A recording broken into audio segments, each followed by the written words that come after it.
말씀은 디도서 2장 1절에서 15절까지 말씀입니다. 함께 읽도록 하겠습니다.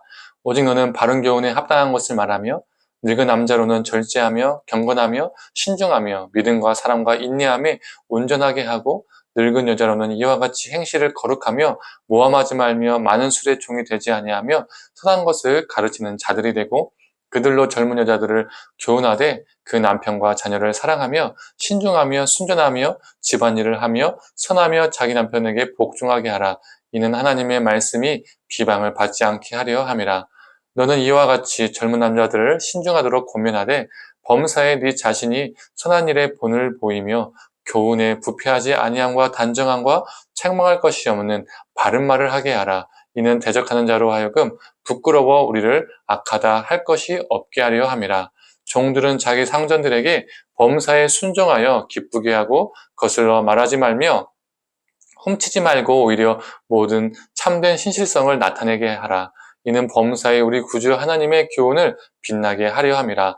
모든 사람에게 구원을 주시는 하나님의 은혜가 나타나 우리를 양육하시되 경건하지 않은 것과 이 세상 정욕을 다 버리고 신중함과 의로움과 경건함으로 이 세상에 살고 복스러운 소망과 우리의 크신 하나님 구주 예수 그리스도의 영광이 나타나심을 기다리게 하셨으니 그가 우리를 대신하여 자신을 주심은 모든 불법에서 우리를 속량하시고 우리를 깨끗하게 하사 선한 일을 열심히 하는 자기 백성이 되게 하려 하심이라. 너는 이것을 말하고 권면하며 모든 권위로 책망하여 누구에게서든지 업신여김을 받지 말라. 아멘. 아침 묵상을 들으시는 모든 성도님들에게 하나님의 은혜가 있기를 간절히 소망합니다. 오늘 본문 앞장인 1장 12절을 잠시 한번 보겠습니다.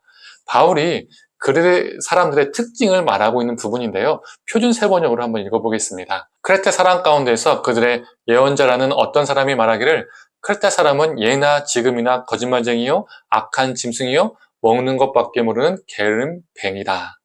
바울은 이 그레데 사람들은 거짓말쟁이이고 악한 짐승처럼 생활하고 먹기만 탐하는 게으름뱅이라고 표현을 하고 있습니다.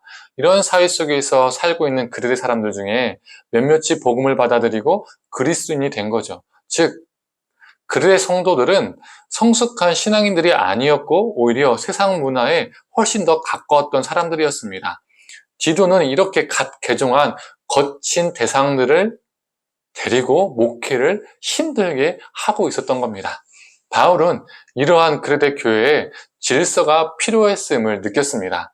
그래서 2절에서 10절까지 보면 성별, 연령, 계층별로 대상을 나누어서 기본적인 삶의 윤리, 즉 바른 삶에 대해서 언급을 하고 있습니다.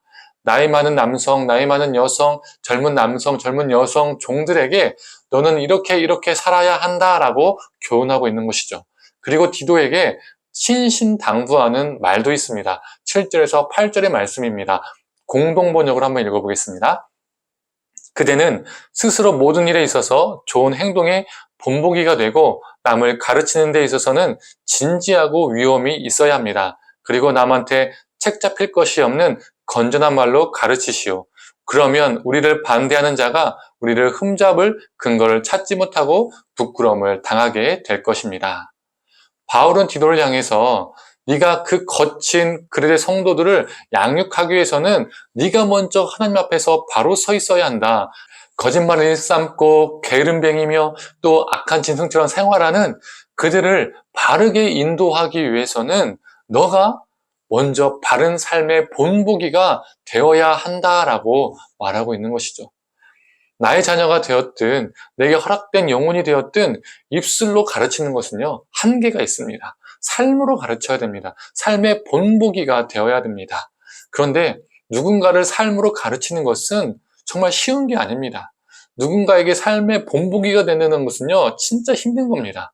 많은 에너지와 많은 시간이 필요한 것이죠. 한계가 있을 때도 참 많이 있습니다. 또한 배움을 받는, 양육을 받는 사람들의 입장에서도 옛 습관을 버리고 새로운 삶으로 들어간다는 것, 이것도요 결코 쉬운 일이 아닙니다. 즉 삶으로 가르치는 것과 그 가르침을 통해서 삶이 변화되는 것, 이 둘 다 쉬운 게 아니라는 거죠. 그래서 바울은 오직 하나님의 은혜가 필요함을 강조합니다. 제가 11절과 12절을 공동번역으로 읽겠습니다. 모든 사람에게 하나님의 구원의 은혜가 나타났습니다. 그 은총은 우리를 교육하여 불경건함과 속된 정욕을 버리고 지금 이 세상에서 신중하고 의롭고 경건하게 살게 합니다. 예수님께서 우리를 위해서 자기를 내어주시고 우리를 모든 불법에서 속량해 주시고 우리를 깨끗게 하신 그 은혜가 우리를 교육하며 그 은혜가 우리를 그 불경건함과 속된 정욕을 버리게 하고 지금 이 세상에서 신중하고 의롭고 경건하게 살도록 돕는다는 것입니다.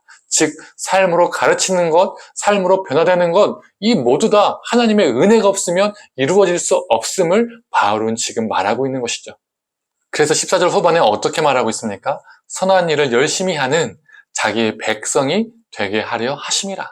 다른 무엇이 아니라 하나님의 은혜가 우리를 선한 일을 열심히 하는 하나님의 백성 되게 하는 근간이 된다는 겁니다. 성도님들, 우리를 속량해 주신 하나님의 은혜를 붙잡고 살기를 소망합니다. 이 은혜를 통해서 우리의 삶이 변화되고 또한 이 은혜를 통해서 삶의 본이 되는 자, 삶으로 가르치는 자가 되기를 원합니다. 2장 마지막 절인 15절에 바울은 디도에게 이렇게 당부합니다. 모든 권위로 책망하여 누구에게서든지 업신여김을 받지 말라.